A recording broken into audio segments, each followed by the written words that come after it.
Programme آخری مراحل میں داخل ہوتے ہوئے اور اس وقت ہمارے بہت ہی معزز مہمان تشریف فرما ہیں۔ پروگرام جب آغاز ہوا تھا اس وقت سے جب یہاں پر 2 سے 4 لوگ تھے تو وہ یہاں تشریف فرما تھے، اور میں ان کا پوری آرگنائزنگ کمیٹی کی جانب سے شکریہ ادا کرتا ہوں، اور اسپیشلی میں اپنی طرف سے ان کا شکریہ ادا کرتا ہوں۔ میری مراد جناب مولانا عطا الرحمان صاحب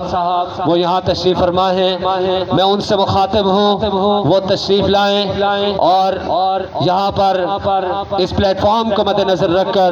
اپنی قیمتی گفتگو کریں۔ جناب مولانا عطا الرحمان صاحب۔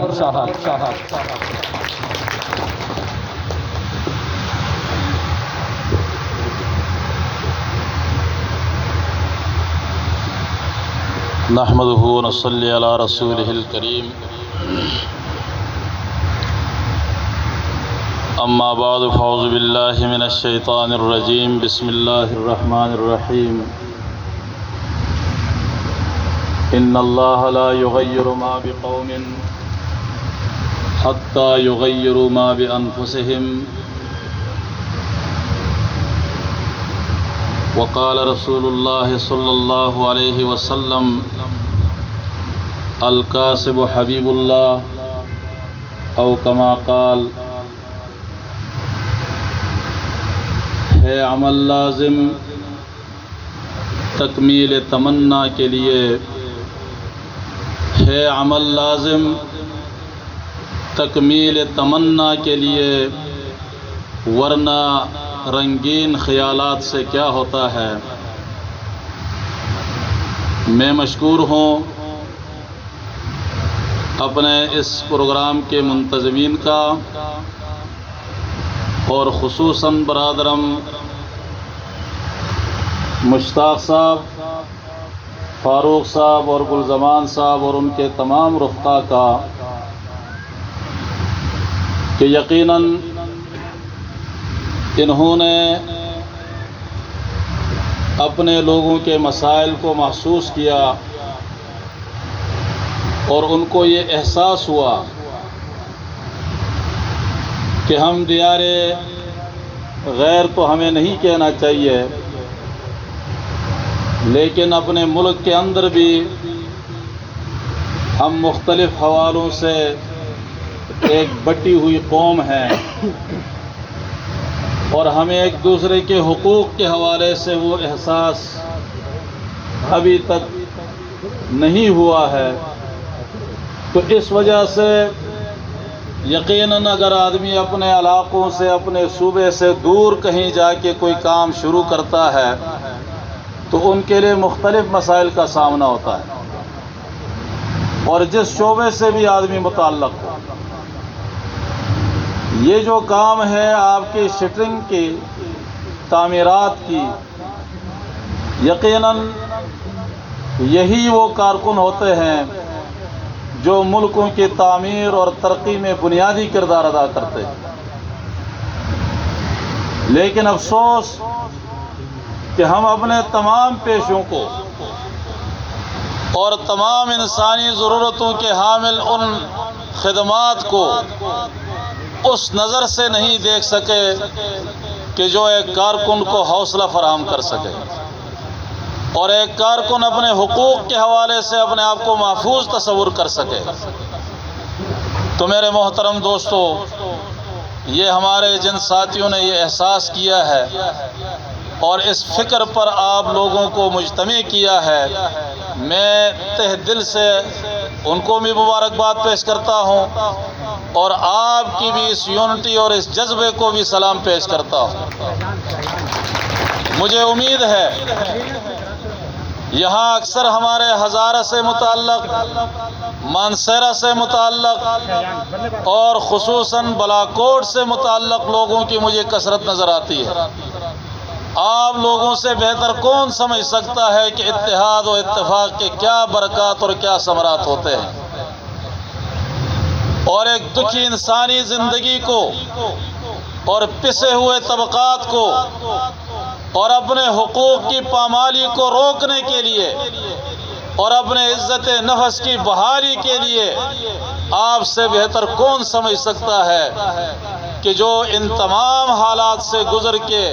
الحمدللہ اپنے علاقے میں آج عزت اور احترام کی نظر سے دیکھے جاتے ہو۔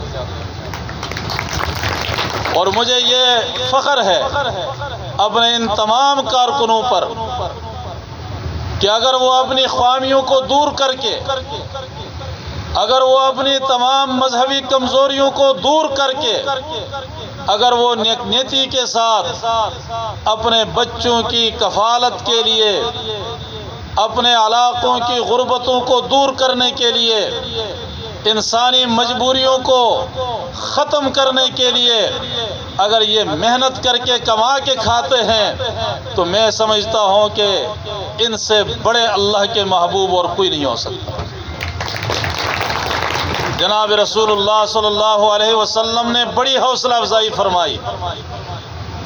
ایک مزدور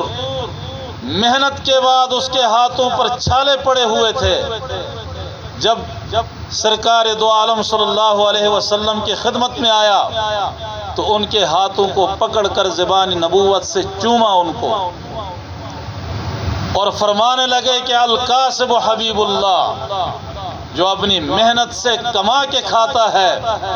اور محنت میں مشقت اٹھاتا ہے، فرمایا کہ وہ اللہ کا محبوب ترین انسان۔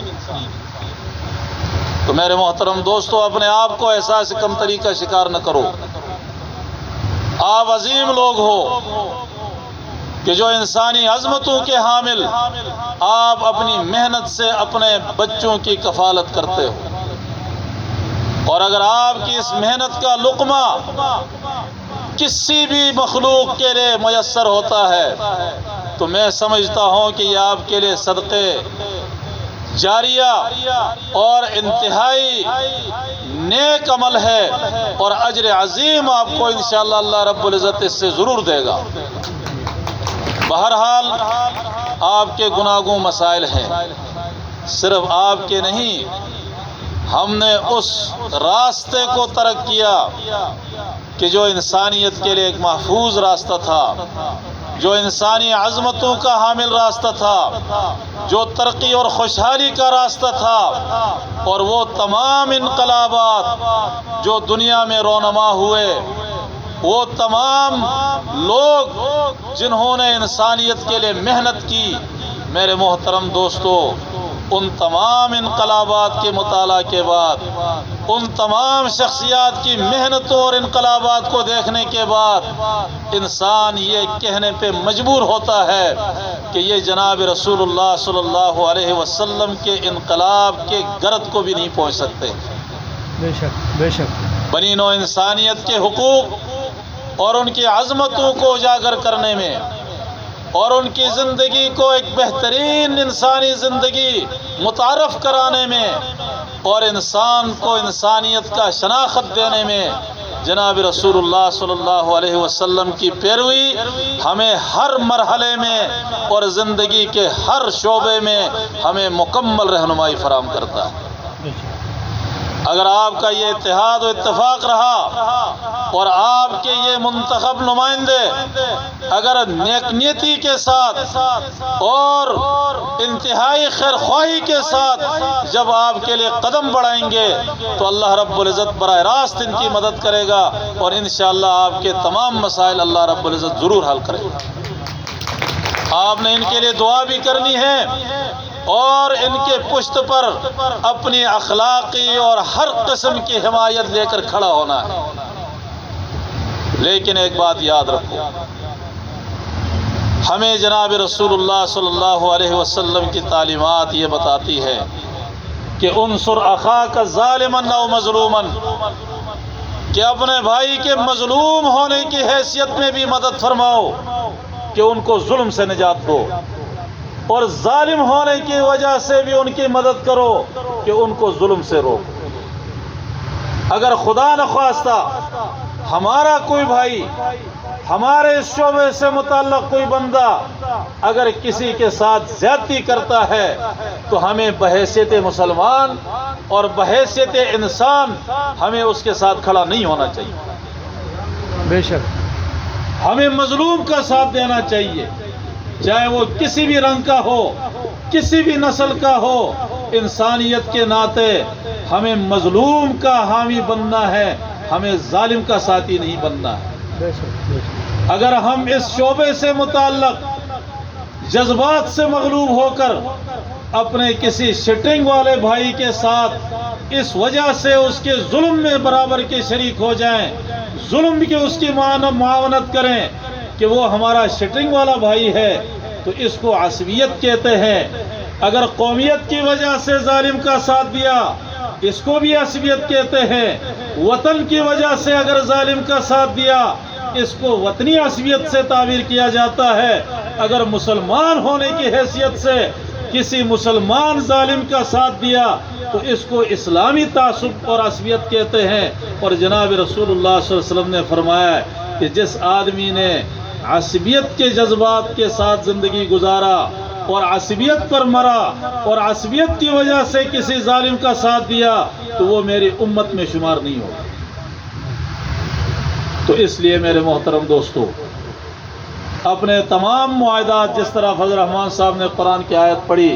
کہ اوفو بالعقود، کہ جو بھی آپ کے معاہدے ہیں اگر اپنے رولز اور اپنے معاہدوں کے مطابق آپ پورے اتریں گے تو انشاءاللہ العزیز آپ کا جذبہ جب دوسرے کا حق ادا کرنے کا ہوگا تو کوئی بھی بندہ آپ کا بھی حق کھانے کا سوچ بھی نہیں سکے گا۔ تو اس لیے اپنے اندر کی تمام کمیوں کو پہلے ہمیں دور کرنا چاہیے، اور اس کے بعد جب ہم نیک نیتی سے، خلوص سے اپنے اس کام کے لیے آگے بڑھیں گے تو اللہ رب العزت ہمیں قدم قدم پہ ہماری مدد فرمائے گا، اور انشاءاللہ العزیز کامیابی اور کامرانی آپ کی قدم چومے۔ مجھے یاد ہے جب میں یہاں پڑھتا تھا 92 میں، تو یہ چہرے نہیں ہوتے تھے، یہ نئے جنریشن ہے۔ اس وقت ہمارے بالاکوٹ کے بزرگ ہوتے تھے۔ آج الحمدللہ یہاں سے موم کر کے وہ باہر ملکوں میں چلے گئے۔ آج ہمارے علاقے میں جو خوشحالی اور ترقی نظر آتی ہے، اور ہمارے وہاں فیملیز میں اگر خوشحالی نظر آتی ہے تو یہ آپ لوگوں کی وجہ سے نظر آتی ہے، اور یہ تمام کریڈٹ اور یہ تمام صحرا جو ہے وہ آپ کے سر جاتا ہے۔ تو انشاءاللہ العزیز آج اگر آپ چھوٹے سے شٹرنگ کے آپ حامل ہیں، اللہ رب العزت آپ کو بڑے بڑے ٹھیکیدار بنائیں گے، بڑے بڑے بلڈر بنائیں گے۔ ہر شعبے میں آگے بڑھنے کے لیے بہت مواقع ہوتے ہیں، لیکن وہ انسان کی سوچ اور فکر پر مبنی ہوتا ہے۔ اگر ویٹر ہی رہا تو ساری زندگی ویٹر ہی رہے گا، اگر آنر بننا چاہے گا تو آنر بنے گا، کمپنی بنائے گا تو پوری دنیا میں پھیلے گا۔ ایک ایک دیگ چاول بڑھا کر بیچنے والے ہمارے ہی برادری کے حاجی نعیم صاحب، آج سیور فوڈ والے کی کمپنیوں کو دیکھو کہ کروڑوں ان کے یومیہ سیلری بنتی ہے۔ وہ ایک ریڈی کے اوپر ایک دیگ سے چاول بنا کے بیچتا تھا۔ تو آپ بھی اپنے اس کام کو ہلکا نہ سمجھے، انشاءاللہ العزیز آپ آگے بڑھیں گے، اور آگے بڑھنے کے لیے ہمیں شعبے میں اپنے تجربے کو، محنت کو آگے بڑھانا چاہیے۔ اللہ رب العزت آپ کا حامی و ناصر ہو۔ آپ کا یہ اتحاد و اتفاق ہمیشہ قائم رہنا چاہیے۔ ماضی کی خامیوں پر مایوس ہو کر اپنے مستقبل کو تاریک نہیں کرنا چاہیے، اور آپ میں سے ابھی یہی آپ ہیں اور کسی نے آنا نہیں ہے۔ انشاءاللہ آپ ہی آگے قدم بڑھائیں گے تو یہ نئی نسل کو بھی حوصلہ ملے گا، اور ان کو انشاءاللہ العزیز اس میں آپ کی معاونت بھی رہے گی۔ وآخر دعوانا الحمدللہ رب العالمین۔ بہت شکریہ جناب۔